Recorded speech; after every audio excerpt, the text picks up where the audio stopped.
Thank you so much for coming. Thank you for Taking having your me. time. Thank you. And thank you, COAS, for letting me use this beautiful room. Amen. They do really good things here. Yes. So who do I have with me today? So my name is Rita Langdale.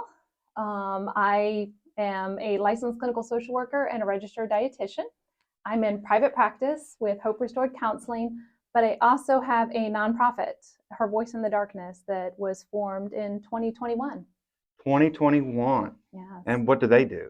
Her Voice in the Darkness is focused on the mental and emotional health of women. So really just addressing the issues that are affecting women and what the community could do, how can we get involved, and how can we really just get awareness out. Fantastic. So in a nutshell, that's what we do. Anything that helps people in this world. Absolutely. So where are you originally from? So I'm originally from Farmington, Michigan, but I've been in Florida most of my life. Well, if I'd have known that. I'm not going to date myself, but a long time. Well, I'm from Cincinnati. I'm from the north side too. My mom and dad came down here when I was in the Army to get away from the snow and the cold air, and been here ever since. Yes. So you're originally from Michigan, but you've been down here forever. And what'd you go to school for? So originally went to school for social work, and then segued out and became a dietitian, and then segued back in and got my MSW. And I'm actually currently working on my doctorate in social work. Oh, wow. So, which has a clinical focus. And my thesis is on intimate partner violence, IPV, which is a little bit about how Her Voice in the Darkness came to fruition. Okay.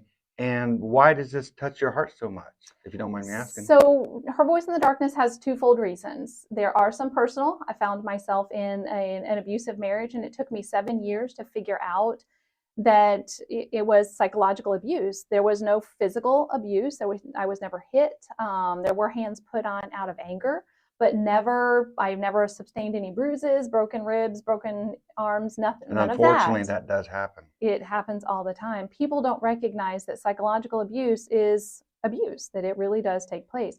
So that was one reason. The other one, in being in private practice, just see a lot of the women that they're basically silenced. They're not talking about it. They're not coming forward. So they're suffering in silence because of the shame that is kind of attached to being in an abusive relationship or marriage. Wow. I guess, fortunately, unfortunately, I'm unaware, if you will. So I can only imagine the difficulties that people go through.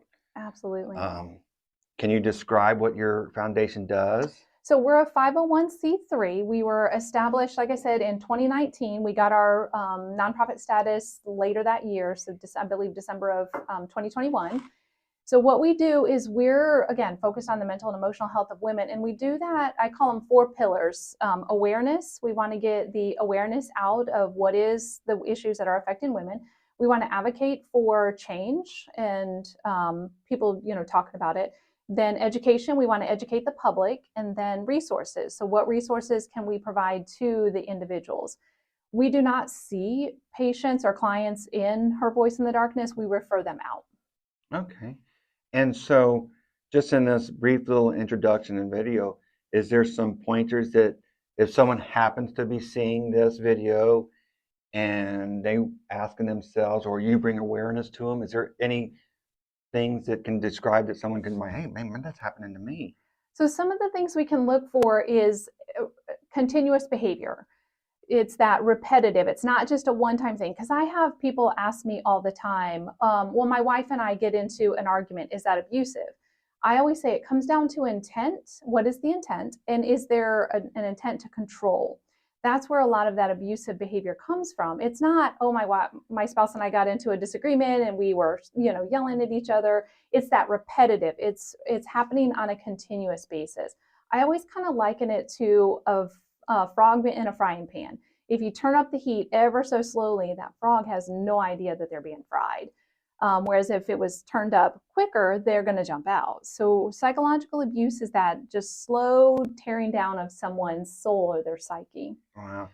And so when they see a counselor, the counselor can find out if it's legit, if it's depression, if it's anything. Yes. So I'm always going to encourage someone to see somebody who has experience in abusive relationships or psychological abuse. Yes, and they can sit down and talk about it. What are the signs? What are you seeing? I'm not an advocate of divorce, so I don't, even the clients that I see in my private practice, I'm not necessarily advocating that they, divorce. It's more of what can we do to address the behavior. I always tell people there's a difference between people who intentionally abuse and people who unintentionally abuse. So a lot of times individuals will grow up in environments where aggression is just the norm, or they see their parents fighting, no big deal. It's a learned behavior. But when it's brought to their attention, those individuals are like, I'm not aware of this or wasn't aware that this was abusive. Let me go do something about it. Intentional abusers are the ones who are like, nope, I'm not abusing. It's you. Had you not done such and such, I wouldn't have done such and such. So it's more of that blaming, that shifting it off of them. So some of the things we want to look for is, again, that continuous repetitive behavior, being isolated, being blackmailed, um, basically being intimidated again. And it's, let me kind of backtrail for a second. A lot of times our society sees abuse as something physical, so they're looking for the bruises, the broken ribs, the broken arms, black eye, something they can visibly see. So a lot of times individuals are afraid to come forward because they're afraid they're not going to be believed, because there's no visible evidence of it taking place, unless the abuser has gotten comfortable to where they're doing it out in public or they're doing it around people. But even then, sometimes people, they may in their gut go, something's off, but then they don't know how to encourage that person. So back to, if I see them in my private practice, I will encourage them, okay, what can we do, to kind of address the behavior and see what needs to happen. If nothing's going to change, then they might need to consider exiting the relationship. Yeah. Is there a period? You know, I was a young guy looking to date girls, and there may be some guys or girls out there who start dating someone, or is there some early signs that, not to jump to conclusions, Correct, but to say, oh, this is, because I got a young daughter myself, and those little things, absolutely, you have to keep an eye out. So one of the other initiatives that Her Voice in the Darkness has is to start providing skills groups to preteens, teens, and young girls. We're focusing on the girls first, but that will kind of educate them on what to look for. So things like jealousy, excessive jealousy, being isolated, essentially just if the boyfriend or the other person is controlling. Yeah. Those are some of the signs they want to look for. Unfortunately, a lot of our girls, they don't want to go against the grain. They want to connect. They want to be in a relationship. That fear of rejection, fear of not being good enough leads them into abusive relationships because they don't know how to get out. But then again, we need to encourage them to talk to their parents or talk to a trusted person that they can go to and say, this is what I'm seeing. Is this a problem, or what should I be looking for?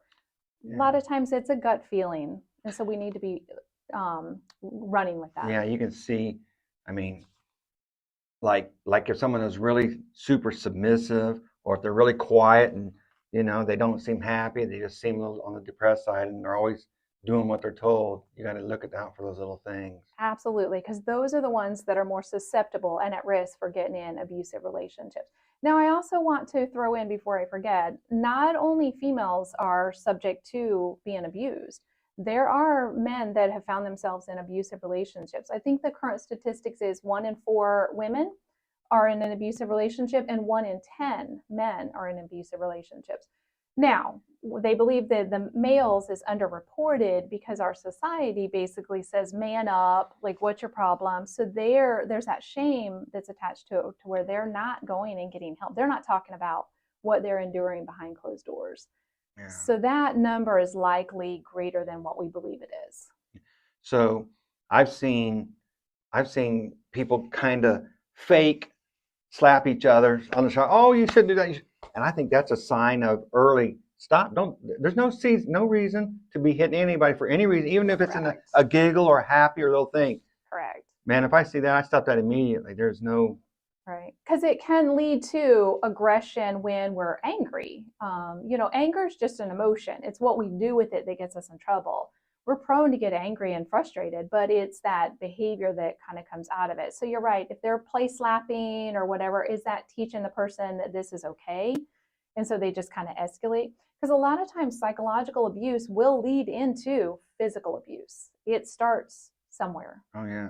Or if you're constantly hearing you're no good, you're not for Mm-hmm. this, you're no good for nothing, you're just like your mom or your dad.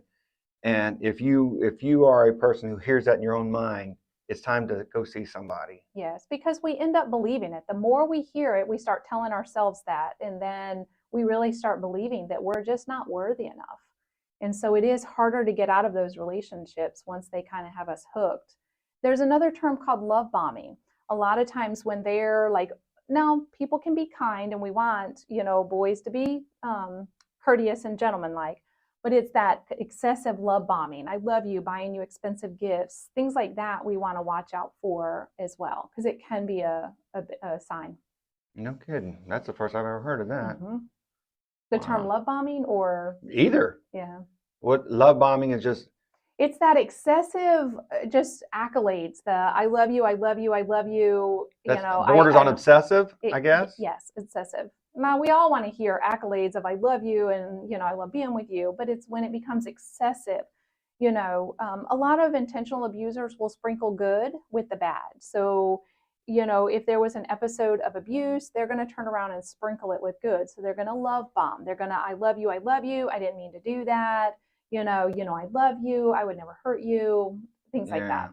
Sounds like guilt sets in and they, oh Absolutely. my goodness, that's horrible. So, first of all, if you're watching this video and any of this is happening to you, it's not right. You're loved. You are loved. Absolutely. So, start with. They can contact Her Voice in the Darkness and we'll get them into resources. If it's, they need to be calling 911 if it's escalated to a higher level. They can call any of the domestic violence shelters. There are hotlines, domestic violence hotlines that they could be calling, or they can seek a therapist in their area. Yeah. And we've all had boyfriends and girlfriends that come and go. It's not like this is the one that you're going to get away. It's not healthy, period. Absolutely. Absolutely. So, Absolutely. as in the community, I noticed that you do some stuff in the community. Yeah, so we've done town hall meetings. We're going to rebrand that to where we can get out and do education in the public. It's a hard topic. A lot of times when I talk about the life skills groups, they're like, "Oh yeah, totally on board with that." But when we start talking about the initiative of getting awareness of psychological abuse out there, that's when they start backpedaling, and we recognize it's a tough topic. We're trying to get the community in the arena with us to start addressing it so that we can get these girls and boys in healthier relationships. Yeah, because first of all, if it's underreported, you're not going to know. And second of all, if you're out in the community, bringing awareness, maybe you will draw someone to say something to help themselves. Yes. And even though mental health still has a stigma attached to it, the younger generation are talking about it more. But we need to get them educated on what is psychological abuse. Where does abuse start? What are the risk factors? What are the behaviors you need to be looking at? And again, not everybody is abusive just because they may act aggressive once or twice. It's more of that intent. Is the intent to control their partner? Yeah, you're mine, and you're going to do what I tell you to do. Absolutely. Yeah. Absolutely. So, in your private practice, what do you do? So in my private practice, I see primarily behavioral health clients. And so it's disordered eating, eating disorders, anxiety, depression. I do see individuals who are in abusive relationships, pretty much the gamut of mental health. Wow.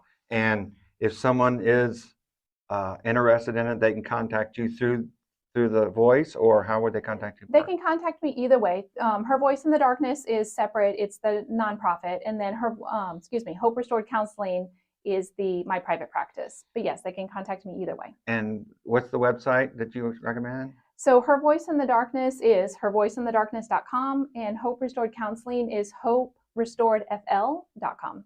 Fantastic. Is there anything else you'd like to add? I think that's it. I appreciate your time. Rita, thank you for your time. I hope Thank you so much. make a change in people's lives. Absolutely. It's much needed. Very, very welcome. Well, have a Thank you. fantastic day. God bless you. Thanks. You too.